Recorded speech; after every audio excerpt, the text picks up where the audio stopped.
The silver supply side mostly comes as a byproduct from mining copper, lead, zinc, and gold. And if the world experiences a sudden crisis, it will probably go along with a global recession, which means that there's less copper, zinc, lead, and gold, or not gold. Gold will be mined more, but copper, zinc, and lead, where the majority of silver comes from. So silver supply will be going down, just as, this demand for industrial applications might fall, but just when everybody wants it as a safe haven asset, the supplies dry up. That is one of the big fundamentals underlying silver that is so incredibly positive. Silver is making headlines this Monday, soaring to heights not seen in 11 years and breaking through the crucial psychological barrier of $30 per ounce. This impressive surge is driven by several factors, including its well-known safe haven characteristics, the weakening US dollar, and its essential role in various industrial sectors. Silver hit a fresh trend high of $32.52, starting the week with strong momentum and positioning itself for a robust close in the upper third of Monday's trading range. This represents a substantial leap of 6.50 points, or 25%, from its recent low of $26.02 recorded on May 2nd. Despite today's highs, silver faces the challenge of a potential resistance zone, which could trigger a pullback or even a more significant retracement. Although an intraday pullback is underway, trading remains above the midpoint of the day's range. Analysts are optimistic about silver's upward trajectory, suggesting this surge may just be the beginning, with solid momentum driving its ascent. Renowned analyst MikeMaloney highlights the fundamental deficit in the silver market, emphasizing its unique dual role as both an industrial commodity and a monetary metal. Silver stands to gain from increasing industrial demand in the long run, with the Silver Institute's World Silver Survey report projecting a 9% rise in industrial demand this year, fueled by renewable energy applications. Unlike gold, silver's diverse applications make its market dynamics more intricate. Most of the silver supply comes as a byproduct of mining other metals like copper, lead, zinc, and gold. During global crises or recessions, reduced production of these base metals decreases the silver supply.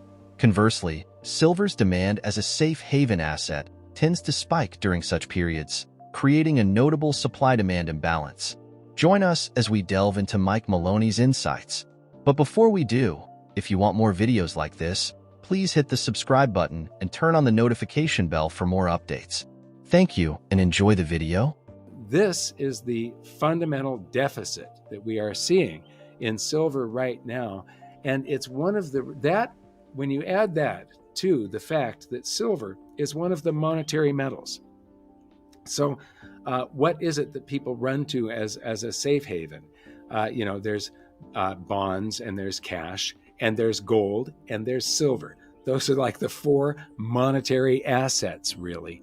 And silver has this industrial demand at the same time that it is a monetary metal. And the silver supply side mostly comes as a byproduct from mining copper, lead, zinc, and gold. And if the world experiences a sudden crisis, it will probably go along with a global recession, which means that there's less copper, zinc, lead, and gold, or not gold. Gold will be mined more.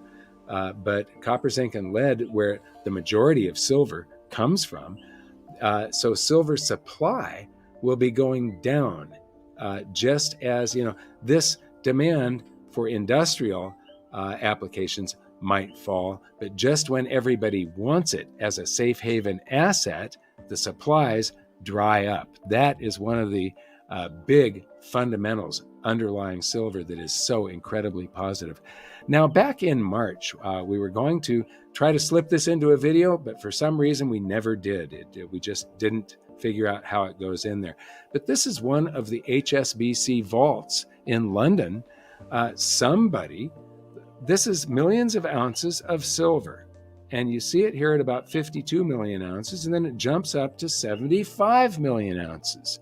Well, take, $27 times that many ounces. And this is a huge purchase.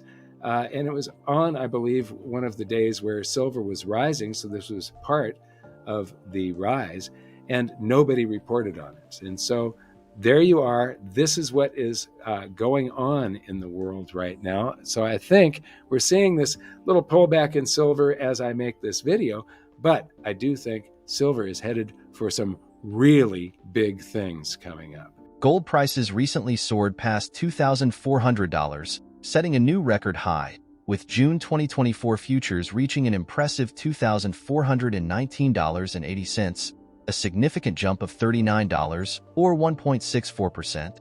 Concurrently, the spot price of gold also surged by $41, or 1.78%, to an unprecedented $2,417.50. This increase occurred despite the relative stability of the US dollar, indicating that currency fluctuations were not the primary catalyst for the surge in gold prices. Mike highlights that central bank activities have significantly influenced precious metal prices. Historically, central banks were net sellers of gold until the global financial crisis, after which they shifted to becoming net buyers, especially in Eastern countries like China. This change is reflected in the substantial gold trading activities seen in China and other Eastern nations. Additionally, China's efforts to stabilize its crisis-affected property sector through stimulus measures have contributed to the rise in gold prices. The country's push to reduce reliance on the US dollar as the international reserve currency has further fueled this surge.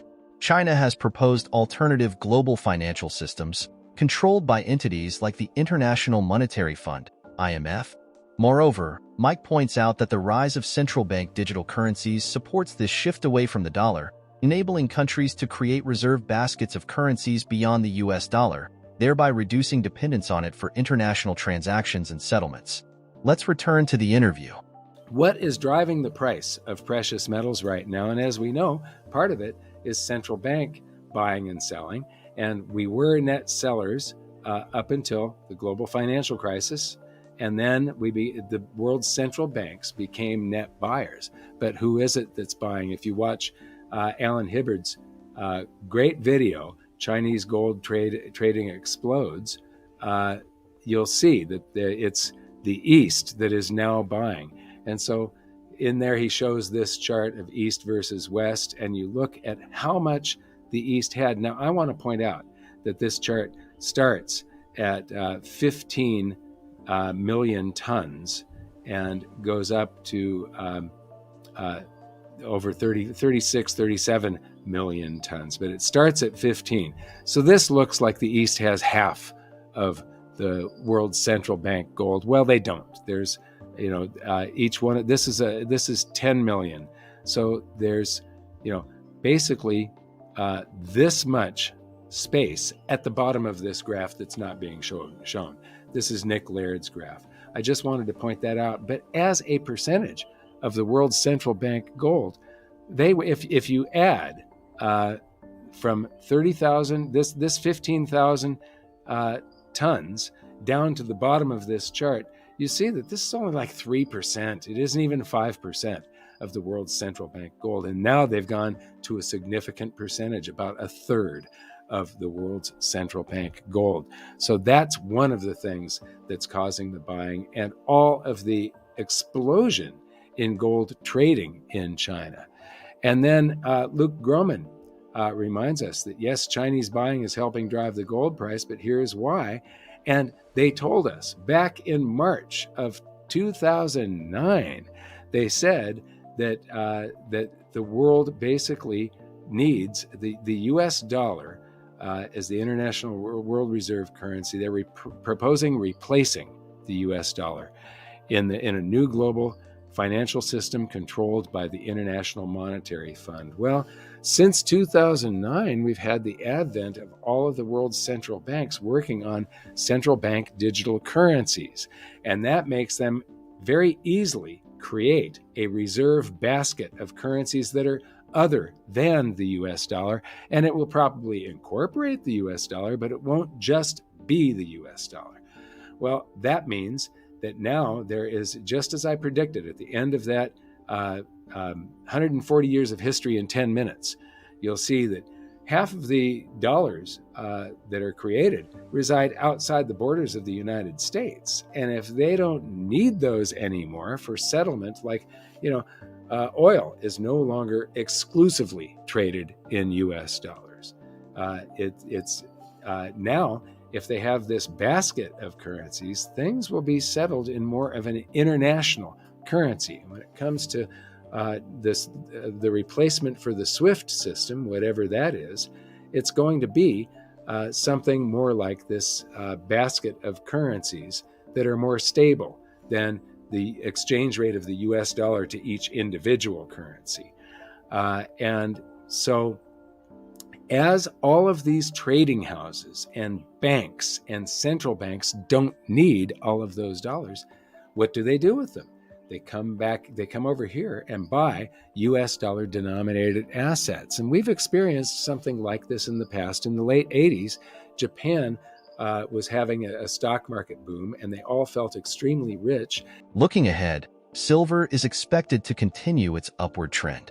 The outlook remains bullish, influenced by the Federal Reserve's cautious approach to interest rates and positive developments in China's property market.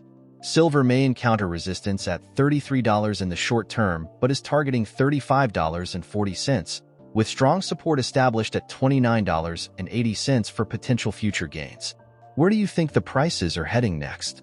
Share your thoughts in the comments section. If you find this video insightful, join our community by subscribing to our channel and turning on notifications by clicking the bell icon. Thank you for being a part of our community.